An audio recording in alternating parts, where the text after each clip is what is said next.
नमस्कार। हम 10वीं कक्षा का भूगोल का चैप्टर 2 कर रहे हैं। इसके 2 वीडियो हम पहले कर चुके हैं। अब हमारा ये इस लेसन का तीसरा वीडियो है। इस वीडियो में हम ये बात करने जा रहे हैं कि जो वनस्पति और जो प्राणी जात है, फ्लोरा एंड जो फोना है, उसके नष्ट होने से क्या हार्मफुल इफेक्ट्स पड़ते हैं। पिछले वीडियो में हमने ये बात की थी कि वनस्पति और जो प्राणी जात है, जो फ्लोरा एंड फोना है, वो जो नष्ट हो रहा है उसके क्या कारण है। अब हम बात कर रहे हैं कि ये जो नष्ट हो रहा है उसके क्या हार्मफुल इफेक्ट्स हो रहे हैं। और ये जानना बहुत जरूरी है कि सिर्फ बायोलॉजिकल लॉस नहीं हो रहा है, सिर्फ ज्योग्राफिकल लॉस नहीं हो रहा है, इसके अतिरिक्त जो कल्चरल डाइवर्सिटी का लॉस है वो भी हमें देखने को मिल रहा है। हम पहले जो ज्योग्राफिकल या जो बायोलॉजिकल लॉस है फ्लोरा एंड फोना के नष्ट होने से, वो क्या क्या है, पहले हम उसकी बात करेंगे। पहले क्या है कि हम देख रहे हैं कि जो हाफ नेचुरल रिसोर्सेज हैं वो नष्ट हो चुके हैं। जो फॉरेस्ट था हमारा, वैसे तो देखने में हम क्या देख रहे हैं कि जो हमारा फॉरेस्ट एरिया था वो 19% से बढ़कर के लगभग 24% हो चुका है। लेकिन हम कौन से शब्द की बात कर रहे हैं? Natural resources. जो हमारे अपने आप उगे हुए पेड़ थे, जंगल थे, उनका आधा परसेंट नहीं कह सकते, लगभग 50% आधा हिस्सा खत्म हो चुका है। हाँ, बेशक हम अब जो फॉरेस्ट है उगा रहे हैं वो कमर्शियल पर्पज से भी है, लेकिन जो नेचुरल रिसोर्सेज हैं वो लगभग अब 50% नष्ट हो चुके हैं इसके होने से। अगर हम इसका ये जो depletion of flora and fauna की वजह से। दूसरी बात क्या है, बायोलॉजिकल दूसरा लॉस क्या हुआ है कि हमारे जो वेटलैंड्स हैं, लगभग 1/3 एक तिहाई वेटलैंड्स हमारे बिल्कुल सूख चुके हैं। यानी वो जो वाटर बॉडी थी जहां से पानी निकलता था, हमारा जो अंडरग्राउंड वाटर था, वो लगभग उसका एक तिहाई हिस्सा इनके नष्ट होने से वो भी नष्ट हो चुका है। तो ये उसका दूसरा हम ज्योग्राफिकल या बायोलॉजिकल लॉस जो है उसका दूसरा हम हार्मफुल इफेक्ट देख रहे हैं। तीसरा है कि 70% सरफेस वाटर पोल्यूटेड।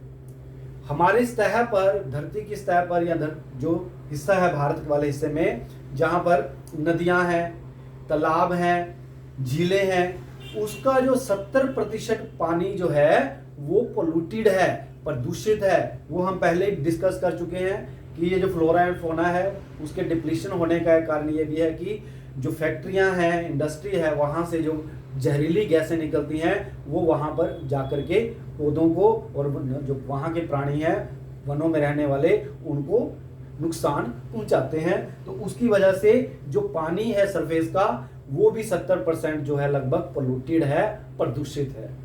इसके अतिरिक्त ये जो चौथी हम बात करने जा रहे हैं कि लगभग हजारों जो प्रजातियां हैं, चाहे वो एनिमल्स की हैं, चाहे वो पौधों की हैं, वो लगभग हजारों जो प्रजातियां हैं, इसकी वजह से फ्लोरा फोना के नष्ट होने की वजह से वो भी एक प्रकार से एक्सटिंक्शन की तरफ जा रही हैं, विलुप्त हो रही हैं या हो चुकी हैं।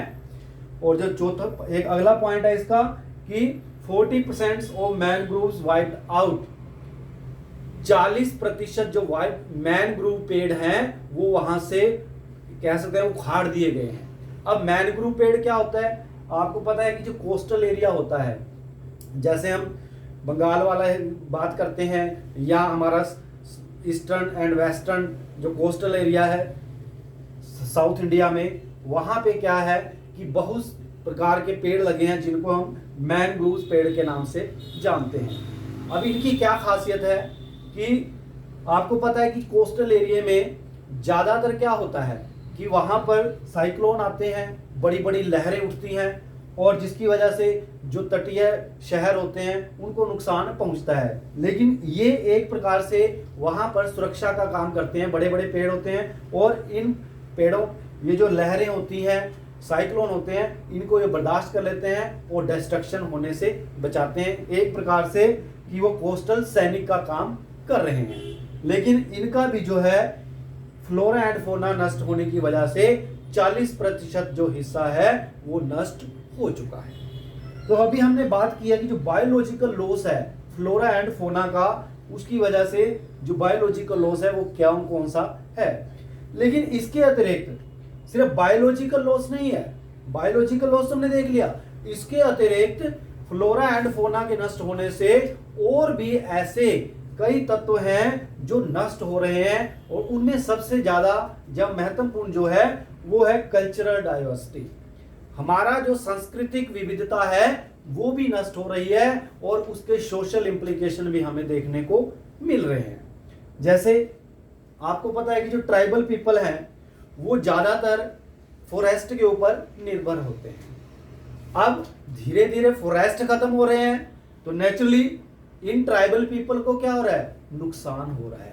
उन्हें अपनी संस्कृति को बचाने में बड़ी मुश्किल हो रही है। अपना वो भोजन प्राप्त करते थे वहां से, वो अपना वहां से पशुओं के लिए चारा लेते हैं, दवाइयां लेते हैं, लेकिन जैसे जैसे क्या हो रहा है कि ये जंगल डिप्लीट हो रहे हैं, फॉरेस्ट डिप्लीट हो रहे हैं, फ्लोरा फोना डिप्लीट हो रहा है, तो इन ट्राइबल पीपल को भी बहुत ही नुकसान या संकट का सामना करना पड़ रहा है। अब सबसे बड़ा जो इफेक्ट है वो विमेन को हो रहा है। स्त्रियों के लिए बहुत भारी नुकसान का सामना करना पड़ रहा है स्त्रियों को फ्लोरा एंड फोना के नष्ट होने से। क्या होता था कि जो स्त्रियां हैं घरों में ज्यादातर काम वही करती हैं, खाने का काम, खाने के लिए जो घर में चूल्हा जलाना है उसके लिए लकड़ी, और जो घर में पशु हैं उनके लिए चारा लाने का काम वहां पे महिलाएं करती हैं जंगलों के आसपास। लेकिन अब क्या है कि जंगल नष्ट हो रहे हैं। अब एक गांव के पास जंगल है, वो जंगल नष्ट हो गया, वो जंगल अब दूर चला गया। अब इस लेडी को या इस महिला को या वो जो महिलाएं वहां आसपास रहती थी, अब उनसे जंगल दूर हो गए। अब उन्हें देखो पहले अब लकड़ी भी लाना पड़ेगा दूर से जाकर के, वहां से जाकर के पशुओं के लिए चारा भी लाना पड़ेगा, और इवन की पानी भी ढोना पड़ता है इन महिलाओं को। अब उससे उन्हें लगभग जो पास में थे जंगल अब वो दूर हो गए। डेली उन्हें 10-12 किलोमीटर, 10 से 20 किलोमीटर का सफर तय करना पड़ता है। अब उससे क्या होता है कि उनको हेल्थ की प्रॉब्लम आ जाती है, स्वास्थ्य की प्रॉब्लम आ जाती है। तो उससे क्या होता है, इसके अतिरिक्त जब वो ज्यादा समय जंगलों में जाने में लगाएंगी, पहले तो चलो घंटे में 2 घंटे में आ जाते थे, अब 20 किलोमीटर जाना है तो वहां पे आने जाने में समय लगेगा। एक तो वो घर को नहीं देख पाएंगी और साथ में अपने बच्चों को टाइम नहीं दे पाएंगी। अब ऐसी स्थिति में क्या होगा कि जो सोशल इम्प्लीकेशंस हैं, जो सामाजिक बंधन है, वो उनके साथ और जुड़ते चले जाएंगे। इस प्रकार बायोलॉजी लॉस के साथ साथ कल्चरल जो डाइवर्सिटी है, जो हमें सोशल इम्प्लीकेशन की तरफ भी इशारा कर रही है, वो भी होता है। इसके अतिरिक्त क्या होता है कि ये जो इन्वायरमेंटल डिग्रेडेशन होता है, उससे भी बहुत से नुकसान होते हैं। उसका हम एक उदाहरण लेते हैं। मान लीजिए डिफॉरेस्टेशन हो गया। क्या होता है डिफॉरेस्टेशन? आपको पता है, फॉरेस्टेशन होता है कि पेड़ों का लगाना, और डिफॉरेस्टेशन क्या होता है, पेड़ों की कटाई, वनों की कटाई। अब ये सारी चीजों से हम देख रहे हैं कि जब फ्लोरा फोना नष्ट हो रहा है तो क्या हो रहा है, जो वन कटाव हो रहा है, अपने आप ही जो पेड़ हैं वो वहां पे नहीं रहे।